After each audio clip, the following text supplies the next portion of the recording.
မကာချက်တကယ်ဖြစ်တော့ဘာမှတေချာမပြောနိုင်ပေတအားအားဖြစ်သွားတဲ့ဒူပိုရီယာမကာချက်ကတော့တွစ်တာမှာဒူပိုရီယာကိုတကယ်ဖြေးလာခဲ့ပါတယ်မကာချက်ကငါဝေတန်းကဖိုက်တာတဲ့အကောင်လုံးကိုရှင်းပြီးမှဝဲသပိတ်ကိုရောက်လာတာမင်းကမင်းရဲ့ငကိုဝေတန်းဖြစ်တဲ့ဖေသာဝိတ်မှာတော့နိုင်ပွဲဆက်နေတဲ့ဖိုက်တာတွေကိုကြောက်ပြီးမထိုးခဲ့တာအဲ့ဒီတော့မင်းချင်းတွေကိုမင်းသိမင်းကလိုက်ဝင်မှာဘာကောင်မှဟုတ်မနေဘူးလူတွေကိုလိုက်နိုင်ယူပြီးဂုံစားပြနေတဲ့စပိန်ကအာဂျေဂျေကေခက်လက်လက်နဲ့ကောင်းတတ်တာပဲမင်းနဲ့ငါနဲ့မကွာသွားတာကအဲ့ဒါပဲ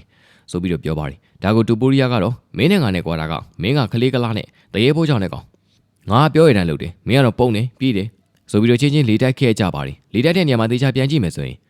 မကာချက်ပြောတဲ့စကားတွေကပိုထိပါတယ်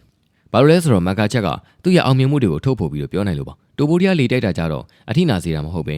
တာမန်ကြားနေကြတာမယူးကြလေးတိုက်တဲ့စကားလုံးတွေကိုပြောသွားတာပါ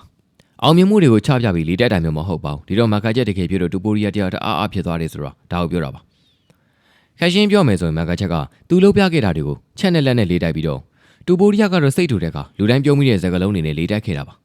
သူတို့နှစ်ယောက်ရဲ့ပွဲကိုလည်းလာမဲ့ဇွန်လမှာကျင်းပမယ်အင်ဖြူတော်မှာပွဲထည့်သွင်းသွားမယ်လို့သိရပါတယ်မကာချက်ကလည်းဒီပွဲကိုလက်ခံချပါတယ်ဒါကြောင့်ဒီပွဲသားတကယ်ဖြစ်လာမယ်ဆိုရင် UFC သမိုင်းနဲ့ရှော့ဒုတိယအခမ်းအနားဆုံးပွဲတစ်ပွဲဖြစ်လာမှာပါ